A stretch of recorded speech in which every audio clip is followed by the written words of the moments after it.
Well, here comes another review. Hey guys, it's Solomon here, aka Solomon92, and I'm here to discuss about the main event of between Cody Rhodes and John Cena, and the aftermath of the return of Brock Lesnar. So I'm going to give my brief analysis and reaction to the match itself in the main event, and I'm going to be discussing about a few things about Brock Lesnar and what the direction is for him. So yeah, so my thoughts on the main event itself. I thought it was a very good main event that headlined the night two of SummerSlam, based in New Jersey. You know, had a good WrestleMania atmosphere, I might say.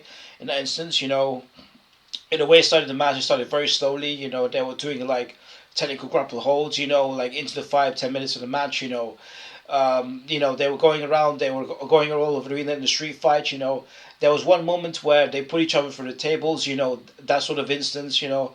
I do remember a few things in the match itself when I was watching the match on Netflix. You know, I remember a few things where they were boarding through the crowd. You know, they were just going through like the crowd itself. You know, throwing right hands at each other. You know, they went through the barriers. You know, they were hitting each other with like items and stuff. You know, they were outside of the ring. You know, they went inside of the ring. You know, they probably gave it all those two. You know, so since Cena's been the champion since WrestleMania 41. That was when he defeated Cody Rhodes then. So I think what happened was Cody Rhodes decided to hit the crossroads, or he might have got a submission hold on him, and then he managed to somehow become the new WWE World Champion by defeating John Cena that night, night two of SummerSlam of New Jersey. Sorry, I'm just burping. I just drank a kind of Diet Coke just earlier. So if I can just continue speaking here. So yeah, so he managed to defeat Cody Rhodes.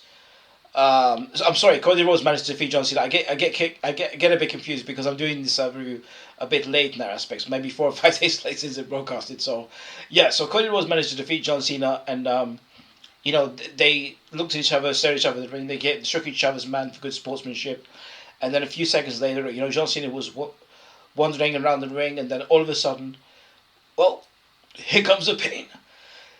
The beast incarnate Lesnar, he just comes out of nothing, and Michael's like, holy shit, Lesnar is back. He's very excited to see Lesnar back. He makes his way to the ring. He's staring at Cena in the ring, and then all of a sudden he pounces into the ring, and then he just hits him with a fucking F5 out of nothing, like in like 5 or 10 seconds or something. So, and then he makes a statement there that he should be the next contender for the WWE title in the near future, the next live event. Maybe Clash of Palace or, But if they are going to do something, they should do something really good with Brock Lesnar returning. Since they've already had The Rock return, they've had a few others return. So it just depends on what the direction is or what they're going to do with Lesnar returning, because it is good to see Lesnar back after a few years or so, whether it's to do with like his mixed martial arts or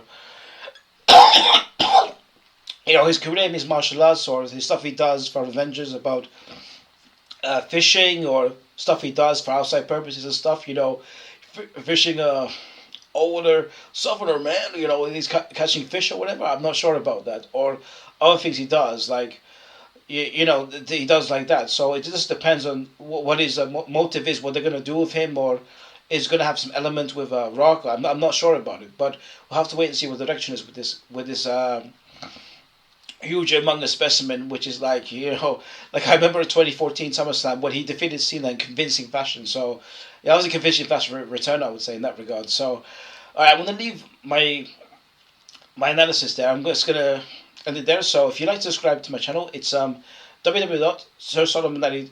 Sorry, I'm sorry again. www.youtube.com /@solomon92. The address is there on this side of the screen if I can point correctly to it. So you can subscribe if you want, make a judgment about it if you like, and thanks for watching my review, and make a judgment if you like, and take care, guys. Peace. Niggas love her outside, bitch, but be mad when they get some outside. Yeah. When I tell you these niggas ain't shit.